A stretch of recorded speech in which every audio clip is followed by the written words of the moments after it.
Loving Yourself Fit. Welcome back to Loving Yourself Fit podcast. Today, I am joined with I've known you forever, Sophie. I'm so excited to have you. We have Sophie Luxton, Epic Self-Care for Women Breaking Rules. Okay, so this is her thing, and I am super excited about it. So I'm just going to tell the audience a little bit about you, Sophie, okay? And then we'll get into it. All right. So Sophie is the teacher of Epic Self-Care for Women, including how to get what you want from your man. Creator of Spiritual Striptease, mother, wife, and revolutionary. Juiced up and turned on rebel. All right, Sophie, thank you so much for joining us here. So excited to pick your brain about all this. I think it's such an important topic for women, well, and for everyone, really. Yeah. So, welcome. Tell me how you got into all of this, first of all. So you're really into epic self-care, and I love that. I watch your lives on Facebook. I get inspired daily by you. So why don't you just tell us a little bit about how you got into this, how you started realizing that self-care was super important? Yeah. First of all, I'm so happy to be here. So thank you for inviting me. Yay. And you know what, like, self-care is for everybody, but there's something particular for women there's just something particular for women.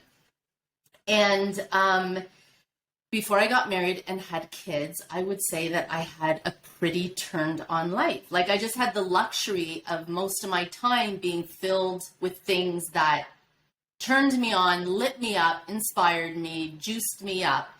And I think I was very good at self-care, actually.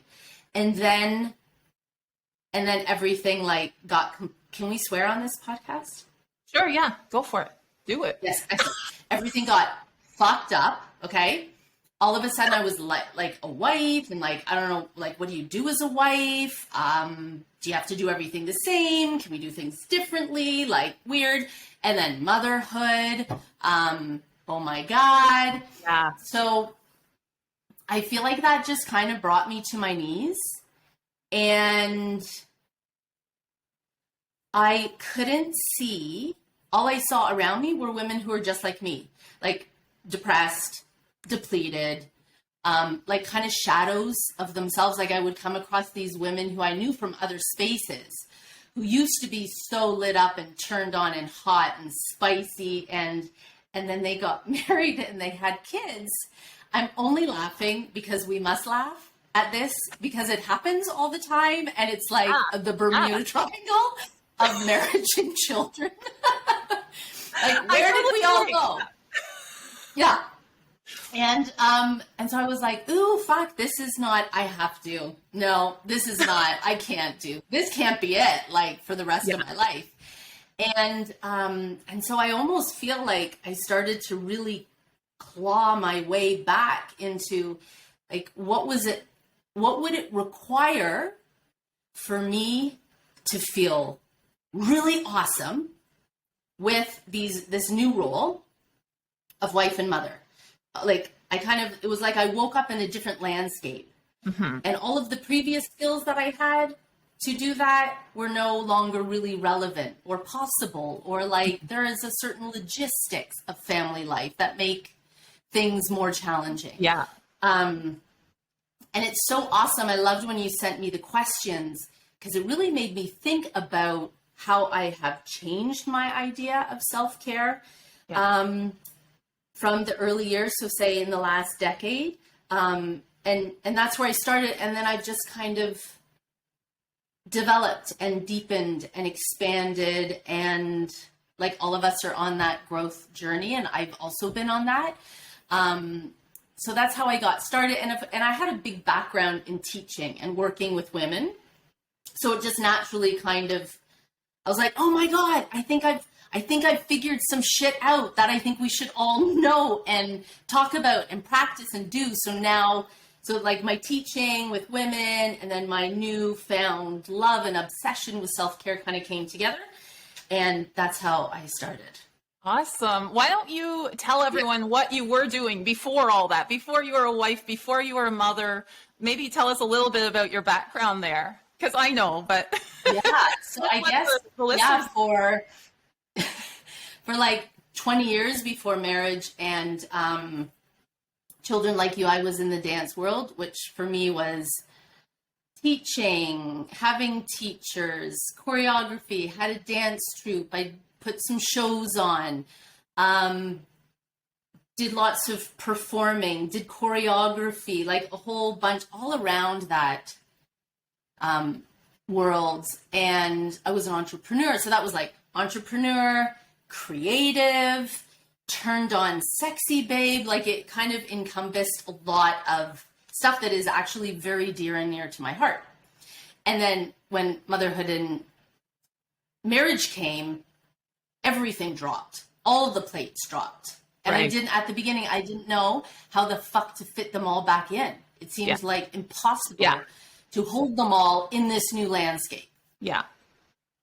Yeah. So, As I know you can and then speak what? I want to know, and then what? Because I think a lot of us, me too, when you become a mother, it does all change. And you're like, how do I be me? How do I, and you said, I mean, it's so true. It changes what you are and what you're, but you can still have, I guess sometimes people think, well, it changes. And that means I'm not that person and I'm not going to be like that anymore. And I think we've all been through that. Kind of, well, that's not going to happen. Yeah. And not that that has to happen, but we need to maybe find what has to happen to make us feel alive, to make us feel in love with ourselves and in love with life. Right. So how then, okay, so you became a mother and then tell us what happened. Tell us what hit you or how you I have my story too. I would love to hear like how you got onto this, how you pulled yourself up and like, all right, no. Yeah. I think I definitely had a few things in my favor. I'm completely comfortable being a rebel, which means that I don't have to, I'm at ease not following other people. So if I don't see people doing something that I want to do, I'm like, I'll just figure it out on myself. So I had my rebellion nature, and also my rebellion nature was like, I am not gonna fucking live my life like my best years were behind me. That is so depressing for me. I just, not up in here, not gonna happen. And then I'm kind of scientific and philosophical. So I took it on as this like, what actually will work? Like I want to try a whole bunch of shit out. I want to really think deeply about like, why is it hard? Why is it challenging? How do I feel about this? Where are the edges? And I would say that, it's so cute to look back at my early years when, I know you remember, it's like, you're just so sleep deprived. You're like, self-care, just the word exhausts me because fuck off already. Yeah. I'm so exhausted. If anybody says self-care again to me, I will fucking kill them. Right. You're like, I'm just trying to sleep. Yeah. All I'm doing is trying to sleep. Yeah. That's the self-care. That's the self-care. It's like sleep. I'm nailing it. I'm fucking nailing it. Yeah. And so I started really with like little things. Like I noticed I had all these things during the day where my default was not to treat myself well or to have a high standard. And I noticed that it was like these little granular pieces that actually seemed tiny, but they were informing the way that I was in my space, the way that I was in the day, the way that I was in my house. Right. Little things like I will serve my kids before myself. Mm-hmm. And it's something that most women do. Yeah. And I was like, I wonder if there's like, what's the message there that I'm sending not just my kids, but myself? Okay. Yeah. And then it would be things like, so when I just heat up the coffee instead of making a fresh cup, they're tiny things, but there was like, I really noticed that there was this feedback loop that was happening. Yeah. So having low standards, letting all of these tiny things happen throughout the day, which put me at a second-class citizen. Yeah. And looking at them individually, no big deal. But then thinking, oh my God, I do that with 20 different things every single day. So actually, I am creating a self culture of second class. Yeah. Yeah. So what would it be like? Yeah. What would it be like if all those little things I just tried to tweak? Like making fresh coffee instead of just heating it up in the microwave. Does it make a difference? And then serving myself before my kids. And like just trying to catch all those little things. So that's really kind of like the baby experiments that I started to do. And then I would be like, oh, okay, this actually does make a fucking difference. Yeah, well, and put all together, it becomes all together your life, right? You know, you're not continuously doing that to yourself, right? I'm drinking the cold coffee. I didn't even microwave mine. My gosh. Oh my God. I was so ahead of you, Meagan. I still got cold coffee here. The cold coffee. I just remember the years of like cold toast. You'd be like, I made this toast 15 hours ago. Oh my God. No, but it does. It makes such a big difference when you put it all together, right? And then I think it leads to bigger, greater things, right? Other than just the daily little tiny things, you start thinking in a different way. It starts making you feel a different way about yourself and about what you deserve, right? Yeah. And that's beautifully put, because then it was like, oh, these little things, now I'm in a place where I've kind of rewired some things. Yeah. Now I get to go to the next step. Yeah. Which I could not have done at the beginning because I just didn't even have I hadn't changed my default setting enough yet. Yeah. So then bigger things started to happen, which for me was like, telling my husband that I want to go on a 7-day retreat and leaving 2 wee ones at home. Right. And I could not have done that. Felt like a big ask for me because it goes against so many ideas that we have about what a good mother is and what a good wife is. Right. And so I could not have done that from this place where I was drinking cold coffee. Right, exactly. It was just like, you can't make that. You can't go from 0 to 100. Yeah. Mm-hmm. Yeah. And so after I got back, almost like I kind of got through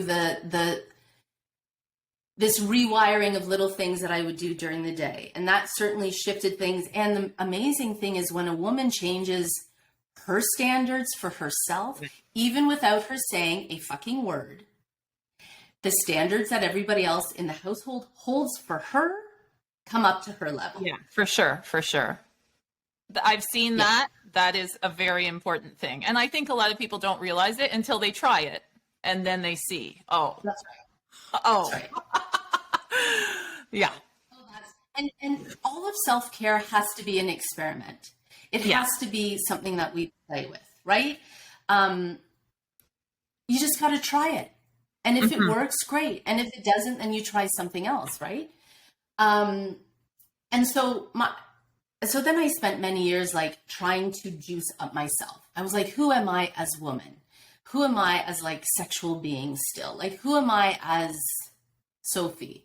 Yeah. Independent of mother and wife. So that really revolved around, I did a lot of movement because that just feels good for me. It's like my jam. It's what I like. And so lots of embodiment practices and lots of juicy stuff. And I was like, okay, this is where I am in my self-care right now. And what would happen is I would come home from all these wonderful experiences and I would feel so juiced up. And then I would come into the container of family and marriage where like I wasn't surrounded by groups of turned on dancing women. I was like with my children and my husband. Yeah. And so then that the next level for me was like, ooh, there's a friction here where the next stage for me is like, how do I communicate with my family about who I am and what I want? How do I integrate all of this juiciness into my daily life? And how do I start asking in this juicy, powerful way for everything I want with and from my husband? Mm-hmm. So then that became the next place. It's like, I feel pretty good on my own. Yeah. But, Yeah. you know, when it comes to women, we can feel as empowered as fuck on our own. But then we come into relationships. And that's actually a whole other level of power that we want. We want the power to be vulnerable, to speak our truth, to hold our desires, to have conversations that feel terrifying and also full of possibility. Like, there is a power in relationships that we then desire. Right. So then I got to that stage. And it's funny, it's been like, it evolves just like any mastery. Like you with the belly dancing, you could be like, oh, I first started like, it's just the drills and the technique. And then you get into a whole other level of like the spiritual level, the soulful level, you just keep on mastering this. Yeah. So I've been mastering it and been going through all of these stages. Awesome. That's a lot. Yeah. So, and yes, I think it's really interesting because I think, okay, it's very hard to get to the, like, let me take care of myself first, number one. I think some of us get to there. I think a lot of us also get to the point of going out and feeling great and yay, I filmed a film all summer, woo! But then I think the sticking point often is the coming home and like, I'm still this awesome person. I've got this energy, but then you're like, go do the dishes and do all this. And, and that, point, I think for me personally, I think for a lot of people, that's a hard point to feel like, so hard. Now I'm going to feel like this all the time, not just when I go out and do some awesome thing I love to do or go for even just for a run or something like that, something that makes you feel you. You want to feel you all the time. Like, and that would be the goal. Like, obviously you're a mom, you're a wife, you're all these things, but you want all those elements of yourself coming out all the time. Cause I mean, aren't you going to be a better mother and a better wife and a better you? If you have all that, you're not going to be as good if you're coming back and you're like, now I'm in my other life. I mean, it's weird. It's weird to live two lives, but I think a lot of us do that at times.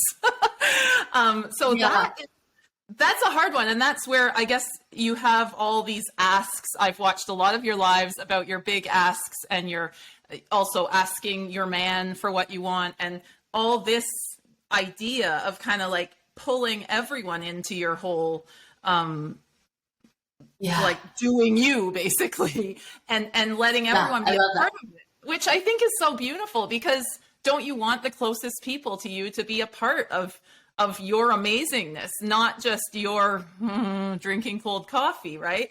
How do you think are there small ways that you can start doing that? Do you think the whole like, okay, I feel good away from everything. I feel good doing my little things. Then how do you do that? I know that's one of your big topics. So do you have any little tiny tips like to start with that? I need them. Tell me them. Yeah. I also want to say it's interesting. I realized at some point that I could, I just needed a different visual for my life. The visual that I had was my life being divided up almost like bubbles into roles. And I was actually feeding the roles. So like feeding, being a good mother, which all of us want. Feeding, being a good wife, which all of us want. Being a good, like I just saw my life as separate roles, like kind of like bubbles. Yeah. And there was no core. And then I thought, oh, what if I flip that picture? What if I actually put myself as the core?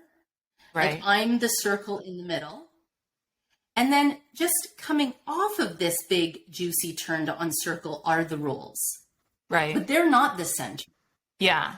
The wife, the entrepreneur, the friend, the mother, the daughter, these are just offshoots of me.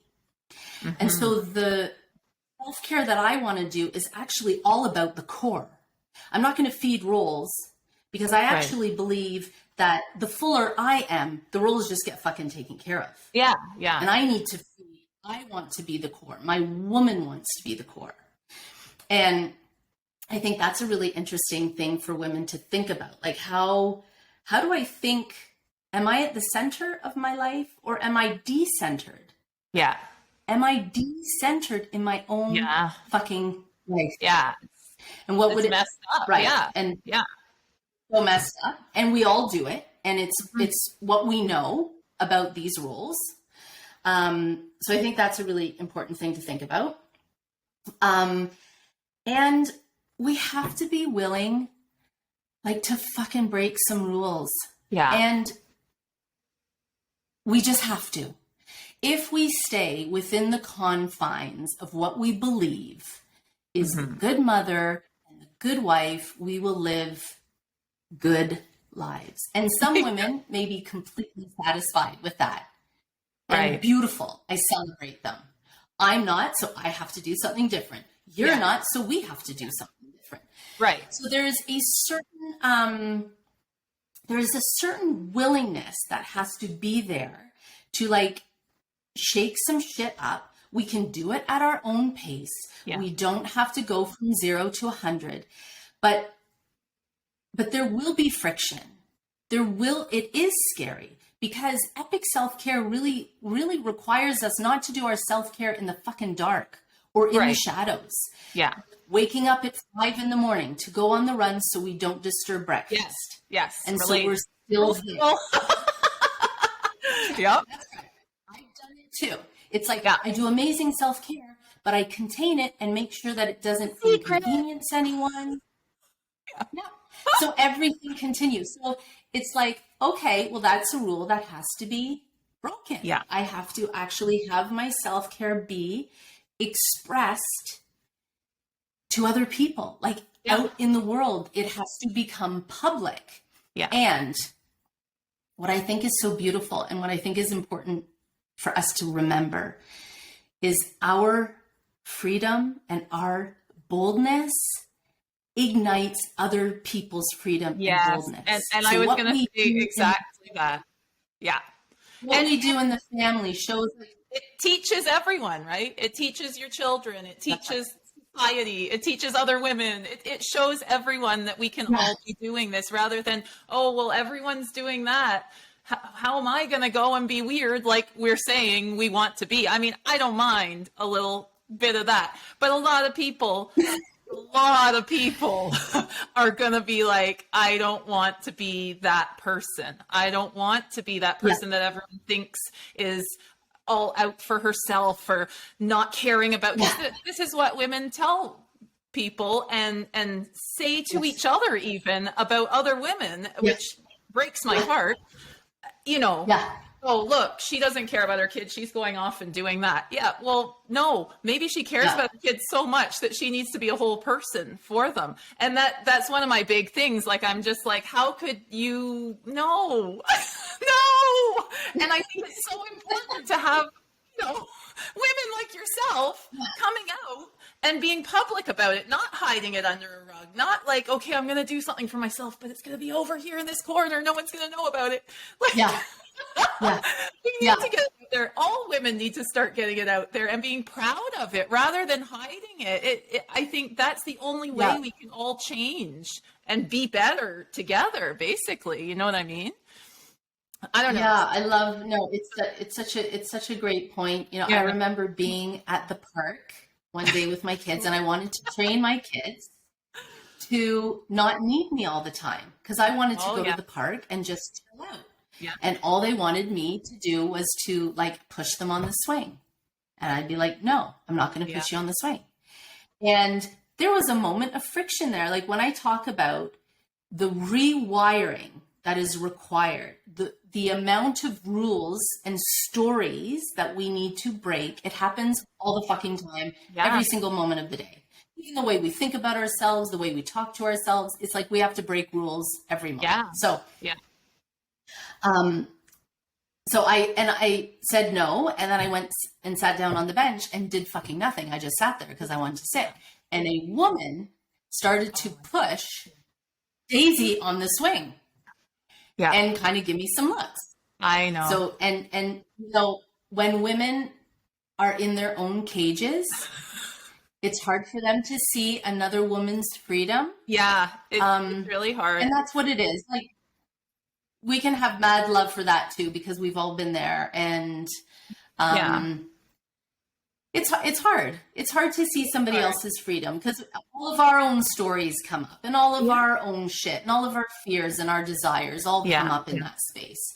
And I think that there is something that's so breathtaking about a woman, even in tiny ways, when she wants to bring her full self into motherhood, into marriage, and to challenge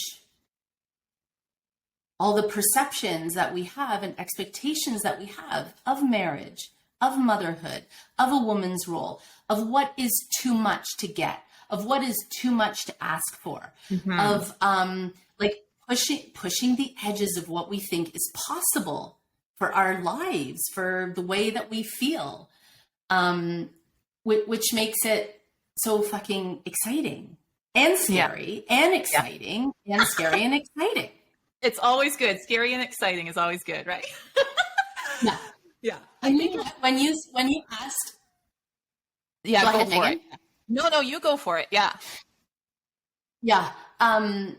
When you ask for like little things, for like little ways that we can integrate, our full woman into self, I think it would be fun for a woman to kind of like take an audit for like an audit during a day for all the times that she feels or thinks this like either not worth the effort or too much or inappropriate. Just to be like, where are all the times in my day when I'm like, oh, that's too inappropriate, like around my kids, or it's too much, or it's not worth the effort. So perfect examples would be, we're still with the coffee. We're still going to keep it with the coffee. Good. Okay. The cold coffee, not worth the effort. Or my kids want something for dinner. I don't want to eat that for dinner, but cooking something for myself is not worth the effort. These are all places we can fuck with and turn on and make magical. Yeah. So we could just do like a daily audit. The inappropriate thing is like, ooh, that music isn't kids' music. That music is music that turns me on, but not my kids or not my husband or whoever's living in my house. Yeah. Be like, oh, that's interesting. That's interesting that this is a place I'm holding back. Yeah. Or stuff that I'm going to wear, stuff that I want to wear. Right. Yeah. My husband doesn't like that stuff. Or my kids make comments. Right. Oh, that's interesting. This is a place I'm holding back. Yeah. That's a great idea. Write them all down and look it over and figure it out. It's just like when I tell someone to evaluate what they're eating all day, they don't realize what's going on. It's just like that. It's like things that just happen, you need to tune in. And actually, I think writing it down would be so useful, because then you can look and be like, oh my gosh, this is a whole list of things, and a list of things that maybe you can start taking baby steps to kind of like, let me figure out how I can integrate this into my whole life, right? It's very interesting, because I think a lot of those things we don't think about until it's too long and too big and it's this huge thing. You know what I mean? All of a sudden you're like, shoot, what life am I living? That's right. And I think it's so important, first of all, one tenet that I have of epic self-care is that involves other women. Like, we have to, this work is too hard to do on our own, because we lose our way, we give up, we speak unkindly to ourselves, we only look at the negative things. We need another woman to hold us when we cannot hold ourselves. Yeah, I love that. Yeah. So I think it would be super fun to do with a friend. Be like, Yeah. I want to fucking have my self-care, and I just want to find all the places where I'm like holding back a little bit. Like for me, I love dirty, provocative hip hop. Right. And Yeah. for a long time, I was Me like, too. I wouldn't play that because that's not kids' music. Like, Oh, you know, shoot. swear words. You? Right. I wasn't even thinking about that. I was just like, yeah. So that could be a place Yeah. where I'm like, ooh, I can't integrate this part of myself. Yeah. Or the way that I dance when I'm listening to it. Or, you know, all these places. So I think what I would love for women to do also after they do that list, do it with a friend, because it's so much more fun to do it with another that woman. would be fun. Like, so much more fun. Yeah. And then you just look at that list, and I want you to think, oh, this is the list that every woman has. I'm not failing. I'm not broken. Yeah. The system is broken. What I've been taught about being a woman and what I'm allowed to have is broken. This is not mine to carry. Because, you know, self-care, we don't want self-care to become another place where we shame ourselves. Right. Or we feel like I'm not doing it enough. I'm not doing good enough. Oh my God, look at this list.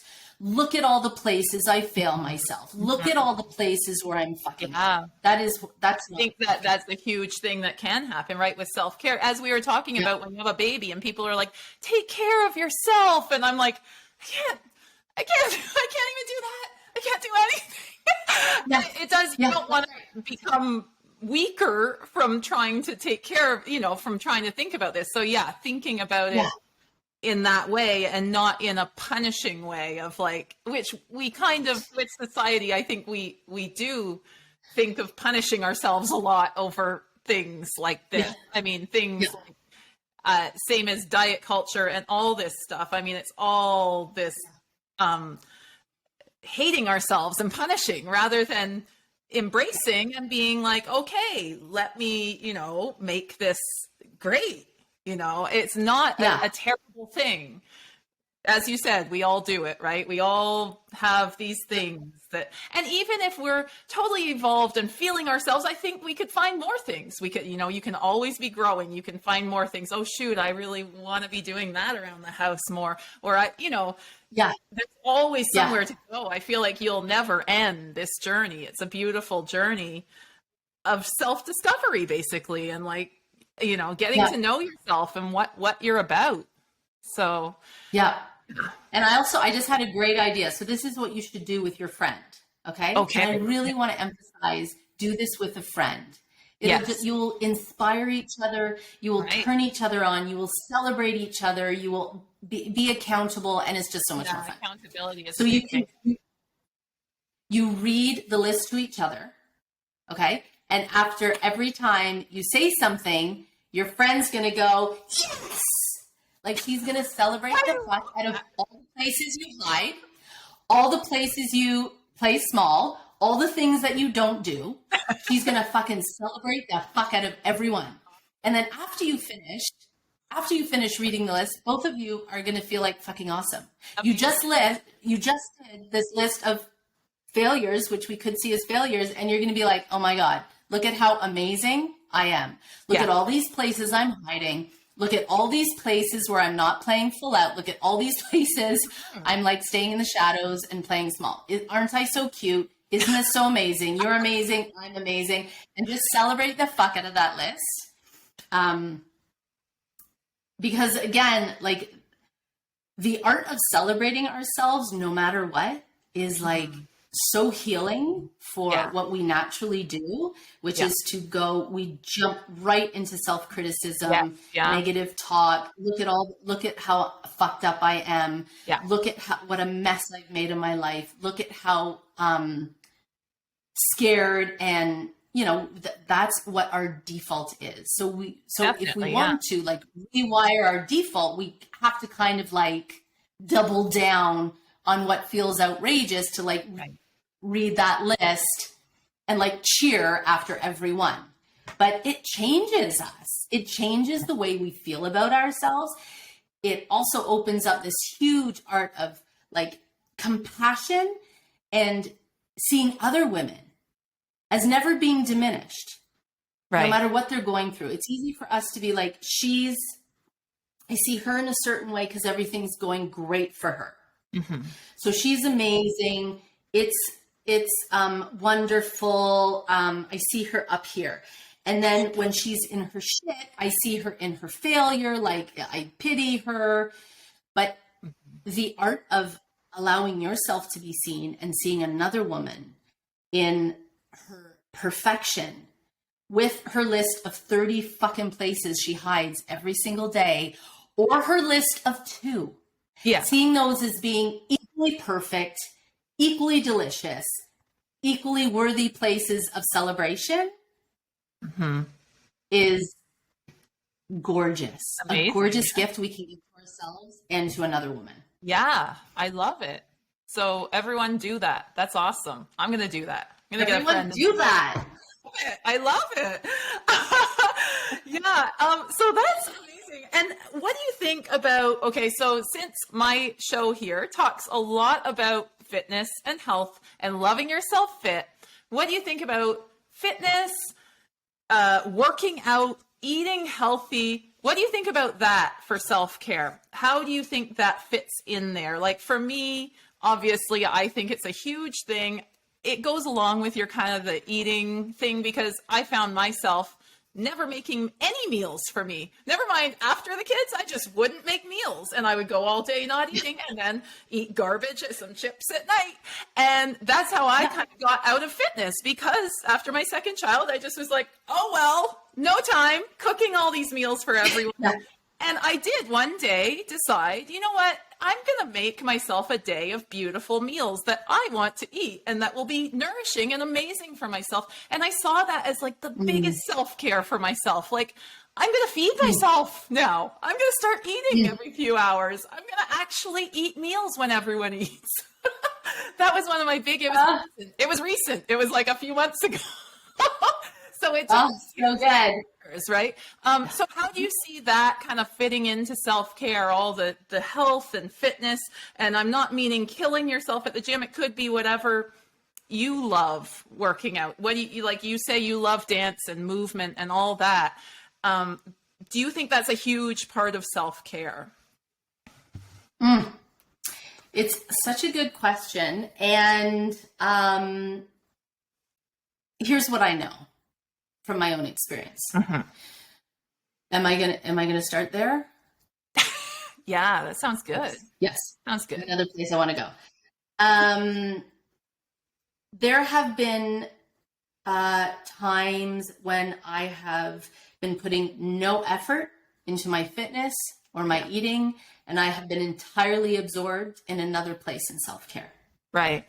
And then there's been times when fitness and eating has like become urgent, or become something that is like, just like, it sounds like you had this moment where you're like, no more. Okay. Now I'm like, the moment has come. The momentum has gotten big enough where I'm like, oh, it changes today. Yeah.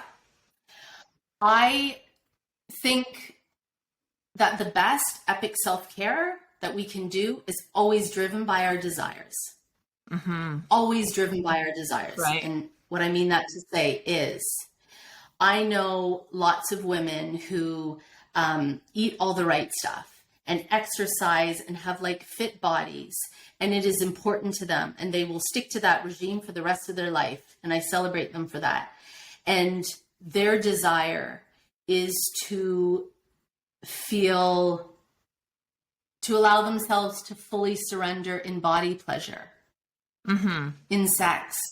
Yeah. And so for them, the self-care that they then want to like figure out and play an experiment with is, which is going to feed that desire, because they got all the other stuff. Yeah. Yeah. But that will not feed that particular desire. Yeah. So I think it's really interesting also to look at self-care as being really driven by our desires. If I do not desire to have a fit body or to follow a certain eating thing, I'm going to do something else that feels better. Yeah. Right. Yeah. Do the self-care And, need. Yeah. right. And that turns you on, because that's, when we get turned on about something, and when we get so committed to a desire, like we can feel it and like it's going to feel so good, everything becomes fucking effortless. Yeah. You're like, oh, I'll go for this like fucking 10-mile run, because my desire to be in that race is like so bulletproof, easy for me to do. Yeah. So I think it's interesting. And you asked me a question about like excuses. Right. What about excuses? And yeah, I don't even care about them. I think you should do excuses like with the list we talked about. Write down all your excuses, and then your girlfriend's going to be like, yes. You're like, I have no money. Yes. And I have no time. Yes. And just like fuck with it, because I don't care about excuses. And women have so many places where they are not good enough, not doing enough, that it doesn't matter to me. And what might be fun to be like is like, am I operating in my desires? If this is not a desire, of course I have excuses. Yeah. Because maybe right now not into that so much. Yeah. Not into that. I need something else to light me up.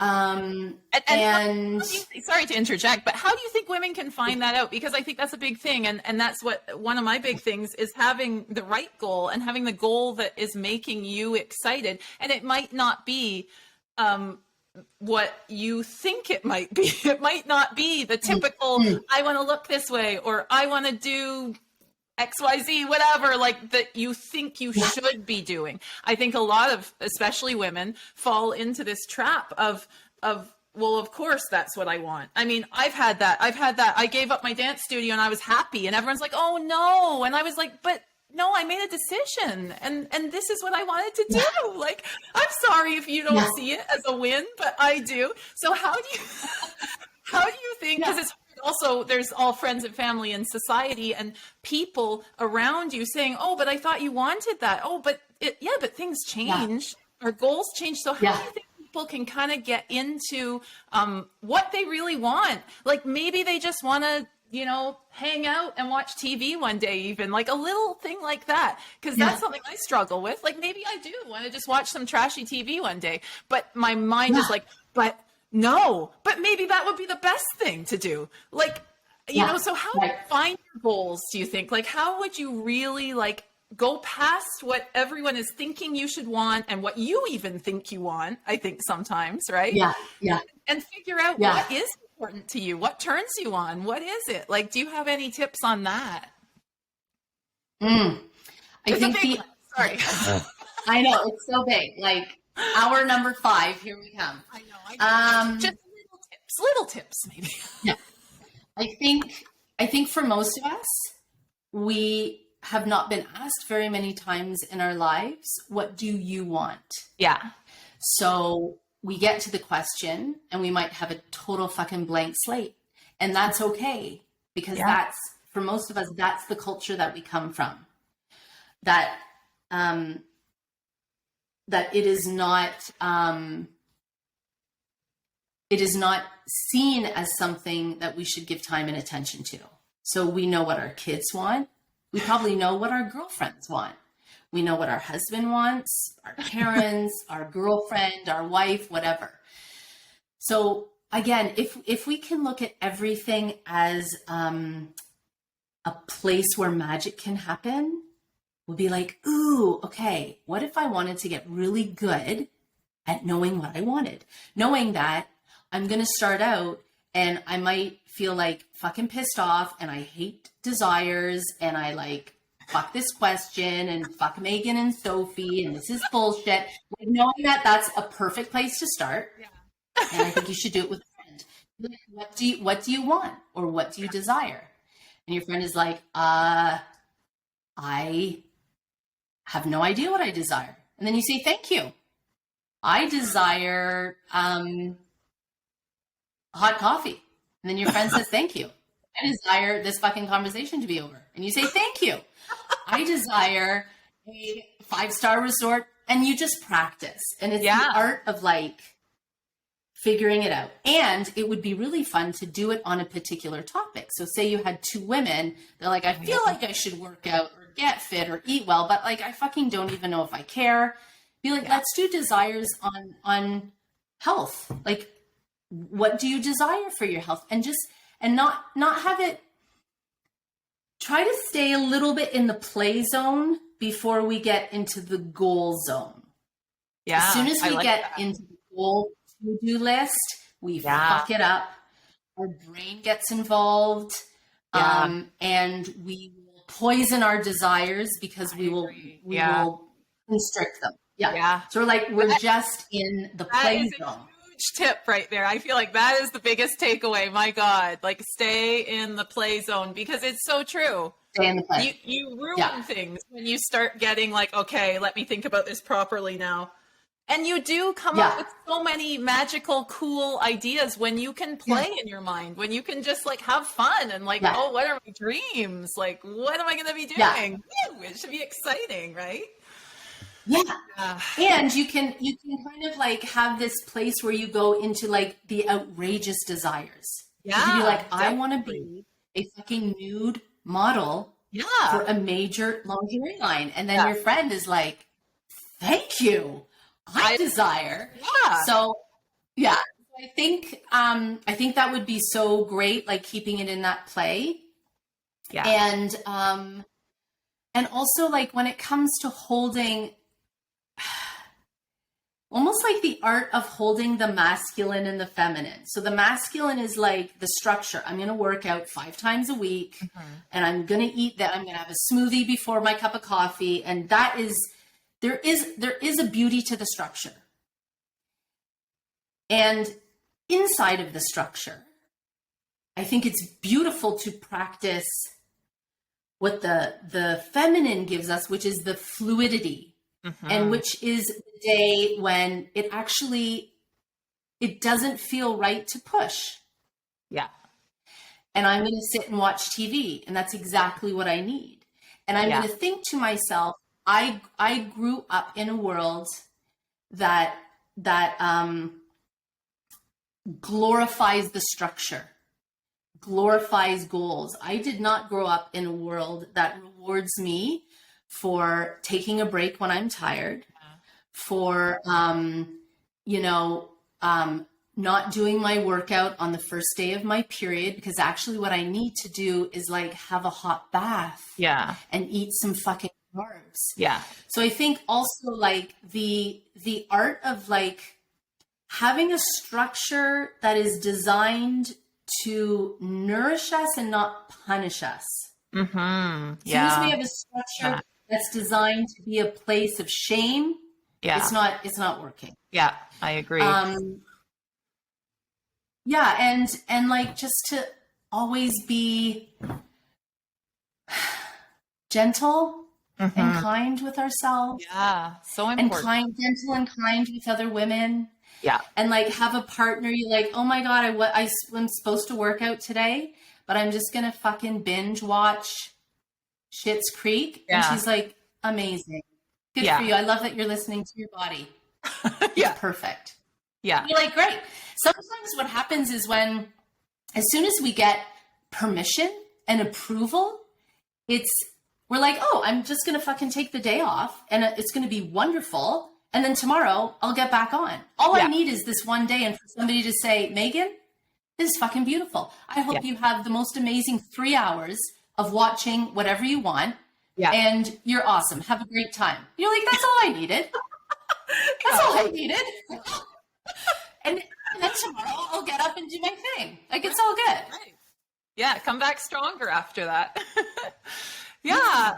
Okay. Well, that's amazing, Sophie. This has been an amazing talk. This is so good. I think this is going to like just shout out to so many women out there.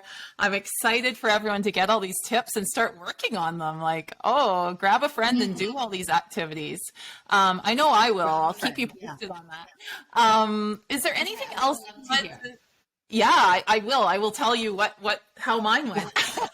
And I'm loving Sophie does all her experiments. Basically, she has lives on Facebook. Do you want to tell everyone where to find you on the internet and everything? Because I know I follow you. I watch you, like you do lives almost every day. I see you. You're amazing. And you can get little bits of inspiration from Sophie every day, basically. So let us know where you're at. Where do we find you? So I'm most active on Facebook. I had an Instagram account, which I may come back to, but I'm not there anymore, so don't bother with that. I'm on Facebook. My group is called Epic Self-Care for Women Breaking Rules, because we have to break rules and to be epic at our self-care. And I'm kind of like, the way that I run the group is when I feel really lit up and turned on about something, I'm jumping right on there. And I love to experiment with shit. I want to be like, does this really make a difference? Let's see. Because I think that's important. And it's a place of like celebration and sexiness. And like, it's so fun. I love it. And I also have an email list, which sometimes gets the same stuff and sometimes doesn't, but Sophie@SophieLuxton.com. You can send me an email and I'll add you. And here's what I want to finish with. I was thinking today about what is self-care.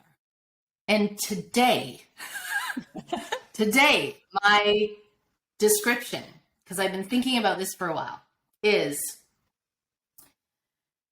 is a woman claiming every resource she wants in order to get everything she desires. Love that.